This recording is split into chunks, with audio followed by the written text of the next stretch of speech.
670 WLTH. We're going to start the interview with Bobby Rush with his new single, and we're going to go to the interview in just a few.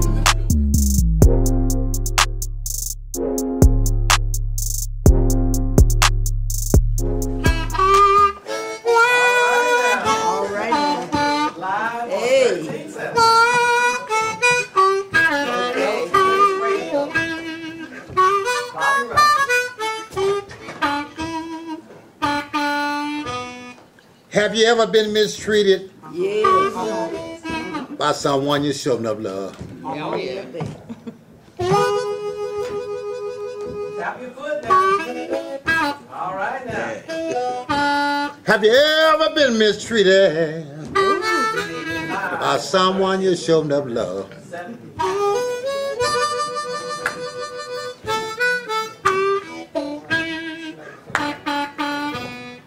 Out of all the men my woman could have left me for, she left me for the garbage man. But I got to tell Gus this. If I ever get you back, I'm going to buy myself a garbage truck.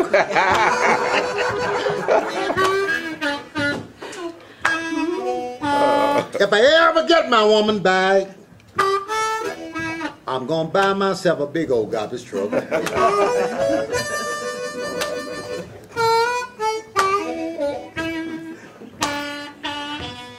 When my garbage can't get full, I'm going to take it and dump it way, way out in the woods.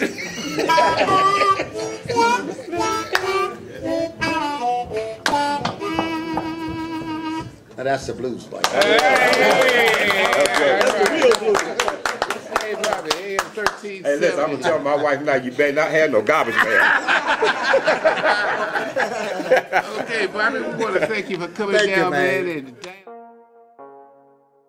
Got Clarence Stevens in the house, my radio brother from WGBE. You know, we are a team. We work as a family here in Gary, Indiana. So we are all coming together for a good cause. And if you like blues, you tuned into the right place. We got the right food, the right music, and the right friends. We got red beans and rice, collard greens and muffin, rib tips and wings out there. So go ahead and make yourself comfortable. And we're going to start the interview in about 5 minutes. So make your way on into the studio. Hey, good afternoon, everybody. Welcome to WLTH 1370 Gary, Indiana. We're located at 487 Broadway. And once again, all the way from Jackson, Mississippi, I get a chance to see my friend once again, Bobby Rush. Bobby, how are you doing? I'm doing good, man. My name is Bobby Rush, but I'm better known as Sue's boyfriend. Oh, Sue's boyfriend.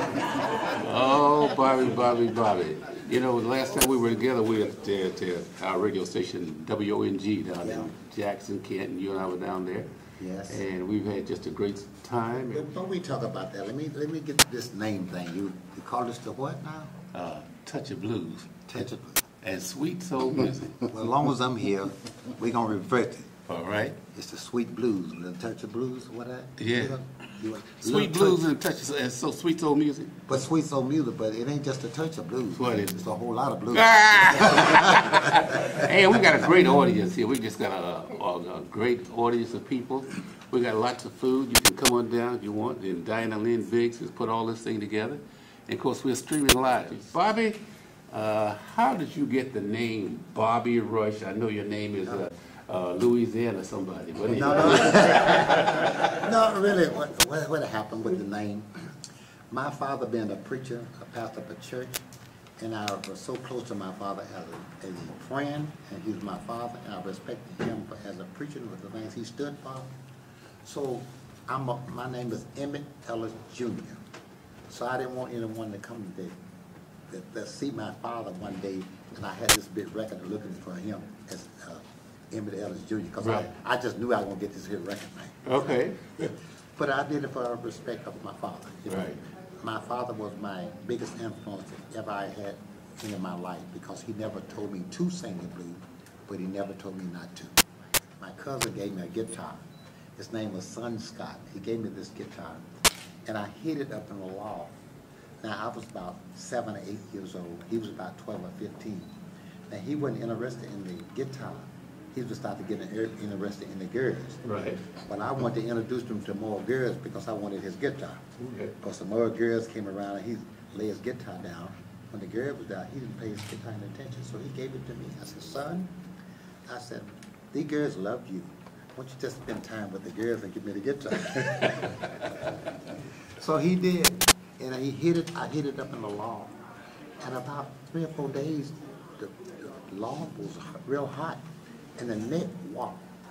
And I would go stick it in the trough where the mules and the cows drink water. And I stick it in there. He would press back up. So one day my daddy said, Bobby, I said, yes, sir. He said, bring that guitar here, boy. I brought the guitar to him. He's tuning it up. He said, let me sing a song I used to sing to this girl when I was a little bit older than you. But I wanted to hear the song because I knew it was going to be about my mama. Okay. And I thought it was going to be about my mama, either glory, glory, hallelujah, one of them kind of things. Because my dad's a preacher. Right. He strung the guitar down and he said, me and my gal went to Chinky Pin hunting. She fell down and I saw something. I said, Dad. I said, sing it again, man. Now, as a little kid, I couldn't tell my daddy what I really wanted. I wanted him to tell me what he saw. So I said, Dad, sing it again. He said, me and my gal went to Chinky Pin hunting. She fell down and I saw something. And my mother was cooking in the kitchen cooking. He had his back to my mom. And my face was facing my dad, but I could see my mama. She walked over and she said, don't sing that kind of song to that boy. Well, my daddy was wrapped all up in it. I said, Dad, sing it again. He said, me and my gal went to Chinky Pin hunting. She fell down and I saw something. And I didn't want to ask my daddy what he saw. I said, Dad, how big was she? He said, oh, she was real fat. I said, what she had on? He said, nothing but a dress. Well, in my little mind, big fat lady falling down, nothing on but a dress. Man, I was gone. Let me tell you how Chicago was important to me, along with the attachment of Gary and Anna. Let me tell you something. See, when I came to Chicago, that was Chess White National. I'm talking about the early days. But then you had VJ Records. But what you may or may not know, that when VJ was first came in play, it wasn't VJ Record. That was Calvin Carter and Vivian Carter. CJ Record. That was Calvin and Vivian. And in this town right here, there was a gentleman that had a record store named Jimmy Record Shop. And Jimmy got married to Vivian, then it was VJ Records. And that's how VJ Records got in place. So VJ Record and Chess Record in Chicago was the thing.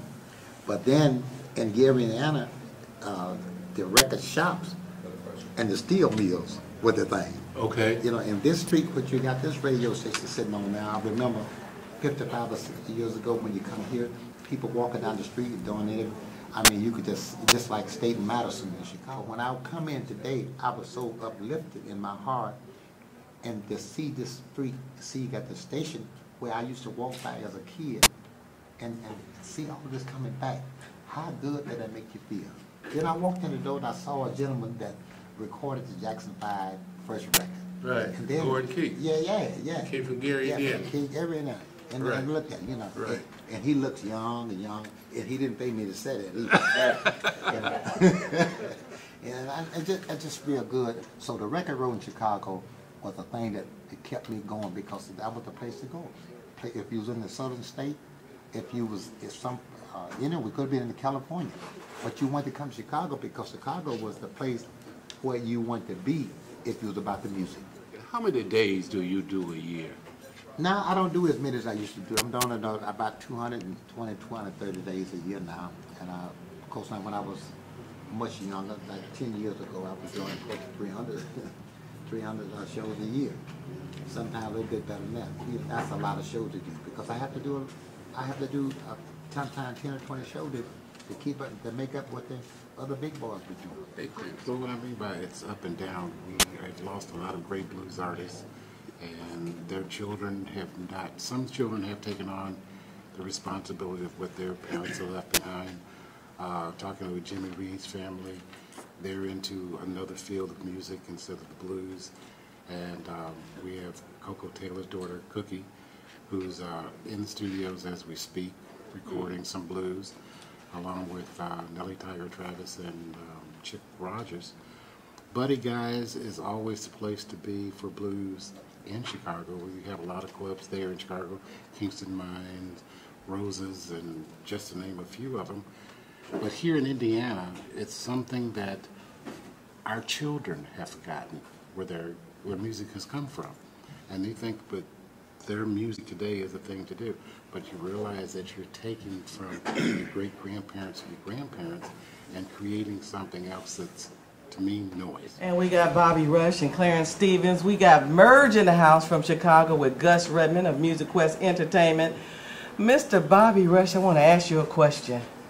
Your first hit in 1971, Chicken Heads? That wasn't the first record, but my first hit. That was your first hit. How did you come up with the name Chicken Heads? Let me tell you a story about that. I was a guy, Calvin Carter, and he had a business partner. I was a Jehovah's Witness. And Calvin said, Bobby Rush, I want you to record. Because at that time, they had been going bankrupt or what have you. He said, I need some help, I need some help. I said, I got something to help you. He said, what is it? I got this song called Chicken Heads. Well, by that time, he said, what's the name of your song? He said, let my partner listen to the song. So he came in with this tie on, looking like he finna go preaching. At that moment. He said, what's the name of your song? Well, I looked at him and I said, my song, Chicken Head. He said, Chicken Head, we can't cut that. I said, I mean Chick Head. You know? And he said, well, do you mean Chick Head or Chicken Head? And I saw him, I said, oh, I mean Chicken Head. So really the song was Chick Head, but then I changed it because he said, well, I tell you what, you from down south? I said, yeah. He said, they eat a lot of chicken head feet down the south. He said, but we need a B-side. So I said, I have a B-side. So what's the name of it? I said, Mary Jane. He said, oh yeah, I had a girl that did me wrong like that. So I knew I had me some soft faces there, you know. Right. I could just say what I want to say and jump over their head. So that's how that song came about. Well, I mean, you know what? You got so many friends that you travel with across the country. And everywhere you go, everybody just loves Bobby Rush. And you got Randy Alexander. Randy has the Rich City Skate. And I just met Randy today, and that's one of your great friends. He's Randy. Randy, why don't you just holler at us a little bit and tell us a little bit. Come on in, Randy. Come on, Randy. Come on. Tell me what you're skating up on, Randy. What you doing? We're going to skate up on a whole lot of stuff. Yeah. We come down there tonight. We're going to skate real good. Yeah, we got lots of friends, and we're trying to collaborate and build capacity and get to know. Because, we're the people's voice in the region choice right here at AM 1370, WLTH. We got a room full of people. We got great food Let's and hear everything. from you guys.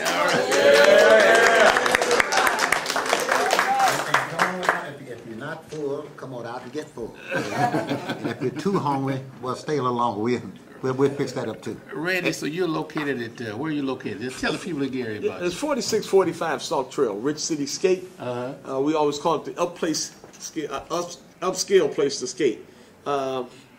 It's probably the largest skating rink in the Chicagoland area. They have the largest skate floor, the best skate floor, probably the best music. And I gotta say the best because it's mine. That. We gotta keep it real, keep it on the 100.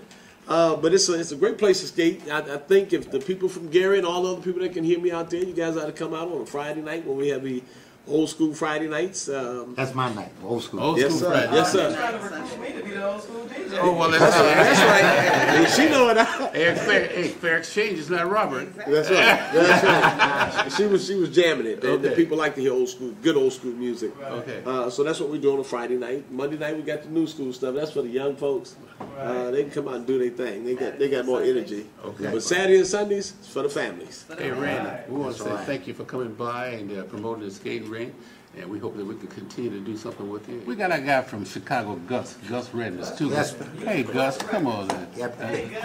Gus been around long as almost like dirt. When we let our listening audience know that you were coming to Gary, Indiana, they kept calling, going, for real? You mean live or on the phone? We like, for real. They said, well, we want him to tell us about the chitlin circuit. Yeah. What is the chitlin circuit? Let me tell you something that I never told on radio.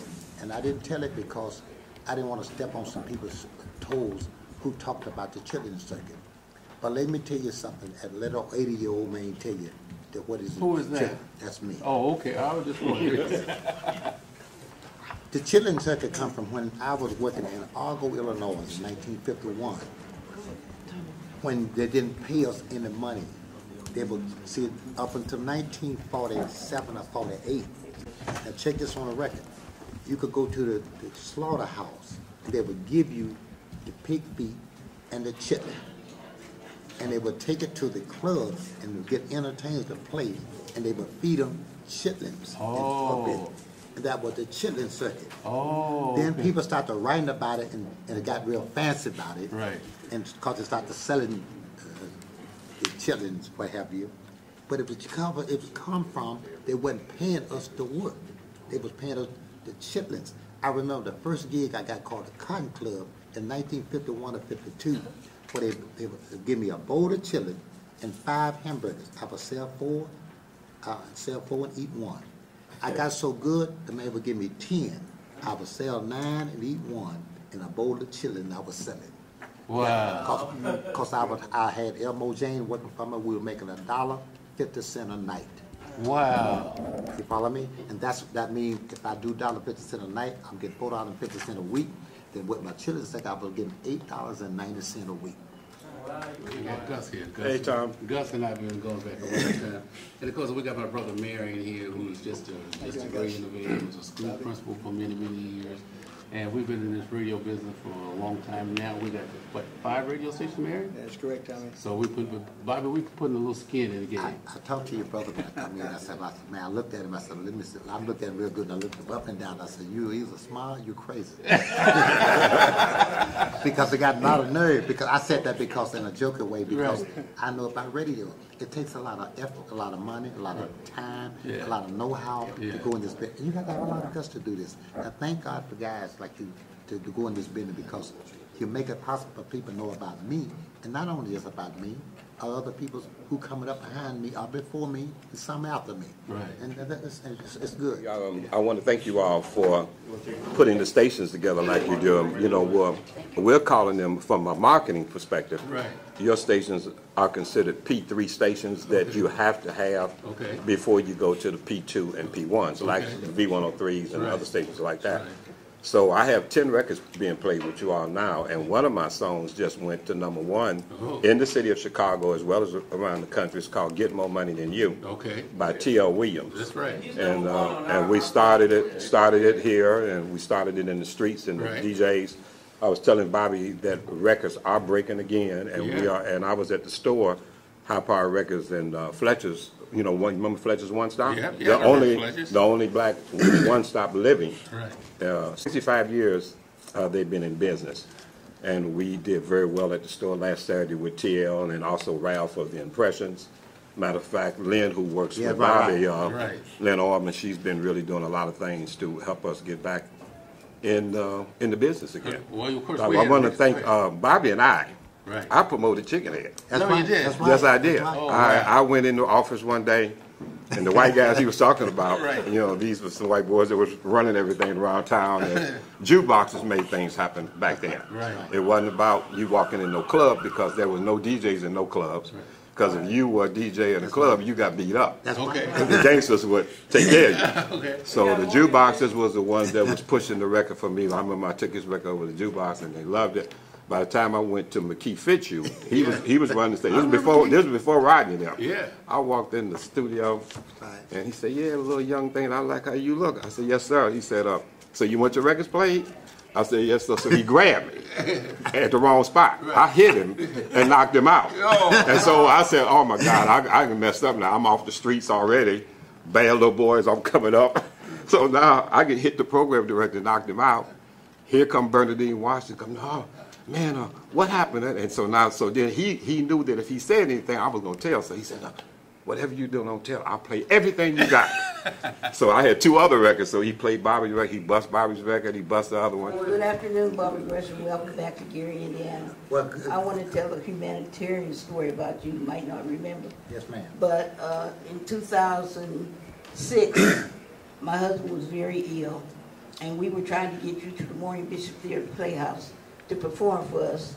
And he loved you, he especially loved Sue. And so you asked me to put him on the phone, and that was the highlight of his day. And he talked about that till his dying day, that he had talked to Bobby Rush. I really want to thank you for that. Well, you're welcome. And I want to thank you for coming back to Gary, Indiana. And we're still out there, we're on the lake. So, I mean, we're right out there on the lake, so you can come on out there and perform all you want to. All right. I'm coming out there, but I want to fish this time. Let me thank you guys for what you're doing, what you have done, what you plan to do, because what you're doing now is something that we all come from this, but we lost it somewhere up the line, and it's coming back. It's almost the same thing with our entertainers as a whole. I'm doing the Buddy Guys tonight, not because it's the money issue, it's because how long and where we're going to find this kind of love and happiness again. We got to come back. You know, we used to do this. We used to embrace the entertainer from entertainer. Kind of lost that. We're going to get it back, because I want to display my love to my fellow workers and men and ladies in this business. I want to do the same thing for you. If you ever need me for anything, call me. Hey, Bob. If I'm not out to her lake fishing, I'm with you. You know, I was talking in an interview the other day. If you talk about blues singers, especially black blues singers, left. You talk about B.B. King. You talk about Bobby Rush. You talk about Chuck Berry, Little Richard. Just the last of the kind. And then when I look at the station like this, it's the last of the kind of this. Yeah. It's no more. So we got to treasure it and we got to embrace it. And we hope that people understand that we got to keep this alive and keep it going, because this is it.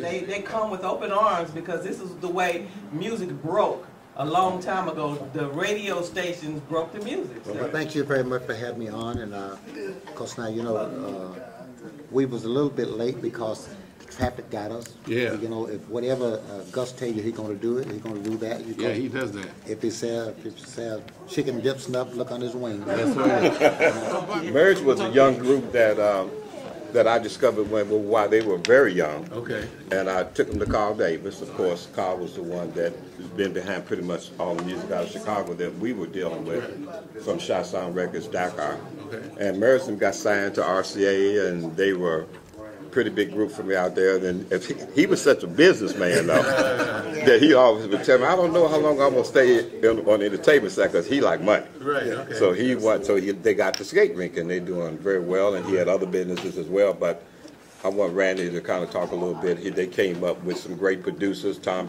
and Sonny Sanders and Bruce Halls from Philadelphia with Philly International. Yeah. I went and got some great people behind them. So you got new release music with No, them? let me tell you something. What? You're playing a record that we put out in 1982. It's on your playlist. Right. That's right. It's in rotation. Okay. It gets played 7 times a day, That's right. 7 days a week, That's 49. right. And do you know it's one of the hottest records on your station? And we cut this in 1982. Oh, it's been one of the greatest highlights of my life. I thought about what I would have been missing if we just didn't come over here. Yeah, we would have messed up. Yeah. Thank you. Thank God for Randy. Said, come on. Yeah. Randy said. Randy said, come on in, but don't worry about it. Just come There's a on. lot of traffic. We kind of gave up because so much traffic. He said, let's come on anyway. Come on anyway. Yeah, Saturday, I don't know what was happening in Chicago today. It was just everything, the freeways and everything was full. Full. Well, Bumper to listen. bumper.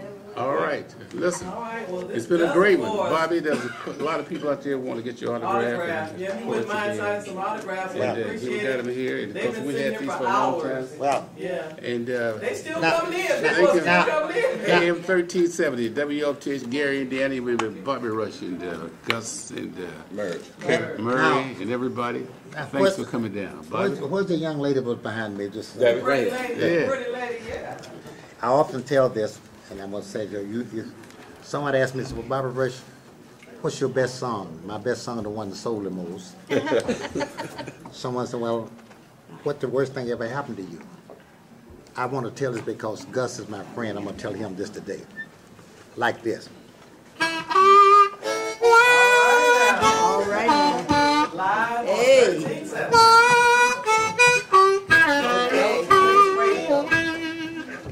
Bobby Rush.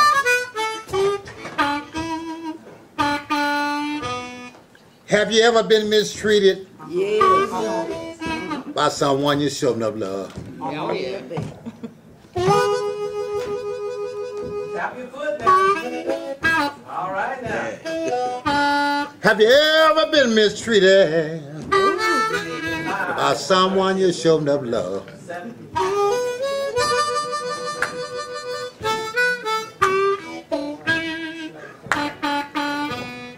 Out of all the men my woman could have left me for, she left me for the garbage man. But I got to tell Gus this. If I ever get you back, I'm going to buy myself a garbage truck.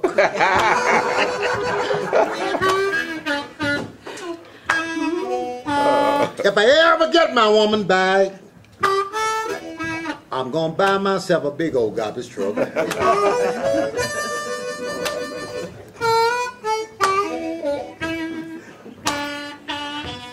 When my garbage can't get full, I'm going to take it and dump it way, way out in the woods.